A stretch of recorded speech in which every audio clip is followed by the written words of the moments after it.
प्रदेश भर में मनीषा के इंसाफ के लिए उठ रही मांग ने पूरे हरियाणा को हिलाकर रख दिया है। और इस बीच मनीषा को इंसाफ के लिए लॉरेंस बिश्नोई और गोल्डी ढिल्लो गैंग ने हरियाणा पुलिस को धमकी दी है। गैंगस्टर ने सोशल मीडिया पर एक पोस्ट के जरिए कहा कि अगर पुलिस इस मामले में इंसाफ नहीं दिला पाई तो वे खुद कातिल को मौत के घाट उतार देंगे। गोल्डी ढिल्लो और लॉरेंस बिश्नोई गैंग ने अपनी पोस्ट में लिखा कि हरियाणा पुलिस अगर मनीषा हत्याकांड में इंसाफ नहीं दिला पाई तो वे खुद इस मामले को अपने हाथ में लेंगे। लॉरेंस बिश्नोई फिलहाल जेल में है जबकि गोल्डी ढिल्लो कनाडा में है। दोनों गैंगस्टर्स ने अपनी पोस्ट में साफ किया है कि वे किसी भी कीमत पर अपने वर्चस्व का दावा करेंगे और विरोधियों को नहीं बख्शेंगे। मनीषा मामले में हत्याकांड और आत्महत्या दो एंगल बने। परिवार न्याय के लिए अड़ा, तीन बार पोस्टमार्टम रिपोर्ट पर सवालिया निशान और परिवार की सिर्फ इंसाफ की मांग। तो आखिर ये मामला इतना उलझता क्यों गया? आखिर कौन है मनीषा का दोषी और किसने ली उसकी जान? मामला राजनीतिक गलियारों में है, राजनीति पूरे चरम पर है और प्रदेश भर में इंसाफ के लिए एक सुर में उठती आवाज ने गैंगस्टर का भी इस ओर ध्यान खींचा तो पुलिस भी सख्ते में आ गई। अब इस पूरे मामले को सिलसिलेवार तरीके से समझे तो पूरे मामले में पुलिस ने कोताही बरती। हमने बड़ी गहराई से 2-3 दिनों से चर्चा की कि परिवार ने जो बात रखी, जो वहम उनको था, असंतुष्टि थी। आप देखिए, पहली असंतुष्टि उनको पुलिस कर लेकर थी। प्रदेश के मुख्यमंत्री ने पहला स्टेप यही लिया कि पुलिस हटा दी ताकि किसी को ये ना हो कि इनकी पुलिस ने ऐसा किया। दूसरे अधिकारी सौंपे गए, उनको महिला आयोग ने भी 24 घंटे का अल्टीमेटम दिया, सरकार ने भी दिया और उन्होंने अपना वर्जन निकाल के सामने दिया कि बच्ची के बैग में जो एक चिट्ठी मिली उसमें बच्ची ने अपने माता पिता से अपील की है, सॉरी फील किया है, जो भी वो मैटर था। उसके अतिरिक्त बार बार परिवार ने जिस तरह से डिमांड की सरकार को कि हमें तो पोस्टमार्टम पर विश्वास नहीं, आप एक कमेटी बनाकर पोस्टमार्टम करें, पीजीआई से कराएं, वो भी कराया गया। उसकी जो रिपोर्ट में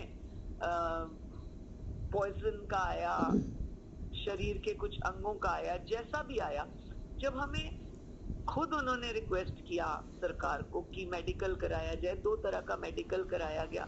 अल्टीमेटली आप मीडिया के लोग और मुझे, हम सबको मेडिकल पर ही तो देखना होगा, विश्वास करना होगा, अन्यथा किस पे करेंगे। 11 अगस्त को जब मनीषा लापता हुई थी तो परिवार ने लोहारू थाने में शिकायत दी थी। इस पर पुलिस ने रुचि नहीं दिखाई और पिता से कहा कि उसकी बेटी भाग गई होगी और जल्द ही घर लौट आएगी। इसके बाद 12 अगस्त को केस तो दर्ज कर लिया गया, लेकिन मनीषा की तलाश में पुलिस ने कुछ नहीं किया।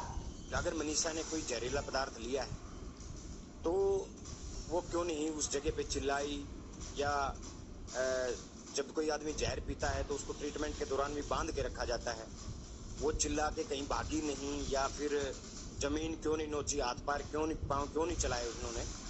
दूसरा, जब कोई आदमी कीटनाशक पदार्थ लेता है, जहरीला पदार्थ लेता है, तो मुझे नहीं लगता कि कोई जानवर केवल उसके मुंह को नोचने का काम करेगा, फेस को नोचने का काम करेगा। मनीषा के किसी शरीर के दूसरे हिस्से पे कोई नोच तक नहीं है, तो क्या ऐसा कौन सा जानवर था जिसने केवल उसके फेस को नोचने का काम किया? पुलिस से मेरा सवाल है कि सुसाइड नोट को चौथे दिन क्यों लेके आए, पहले दिन से सुसाइड नोट क्यों नहीं लेके आए? और स्टूडेंट लाइफ में कौन ऐसा है जो व्हाइट पेपर यूज करता है, A4 पेपर यूज करता है?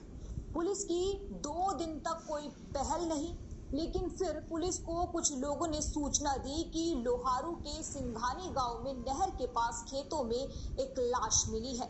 जांच में पता चला कि लाश मनीषा की है। शव की शुरुआती जांच में कहा गया कि मनीषा की बेरहमी से हत्या की गई। मनीषा का हाल देख ग्रामीण और परिजन भड़क गए। भिवानी अस्पताल में पोस्टमार्टम के बाद परिजनों ने मनीषा का शव लेने से इनकार कर दिया। मामले ने तूल पकड़ा और पुलिस की लापरवाही उजागर होती चली गई। सैनी सरकार ने एसपी मनबीर सिंह को पद से हटाया और लोहारू थाने के 5 पुलिसकर्मियों को सस्पेंड कर दिया। 5 दिन तक धरना प्रदर्शन चलता रहा और फिर अचानक 18 अगस्त को इस मामले में पुलिस ने दावा किया कि उसने आत्महत्या की थी और कीटनाशक खरीद कर खाया। सुसाइड नोट भी वायरल हो गया। हालांकि पुलिस ने इस नोट के वायरल होने पर कुछ नहीं कहा। परिजन फिर भड़क गए। रोहतक पीजीआई में शव की जांच में रेप की भी पुष्टि नहीं हुई। तो ये पोस्टमार्टम इसका भिवानी में हुआ था। यहाँ भी पोस्टमार्टम के लिए आई थी। जो टेस्ट लिए गए, जो किए गए, जो विसरा हमने भेजी थी उसमें पॉइजन आया है।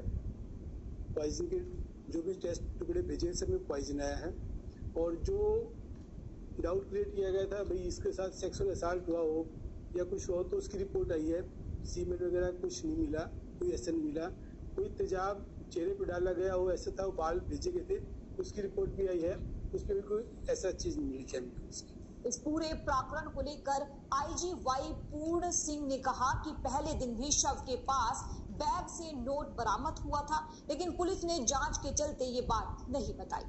हालांकि सबसे बड़ा सवाल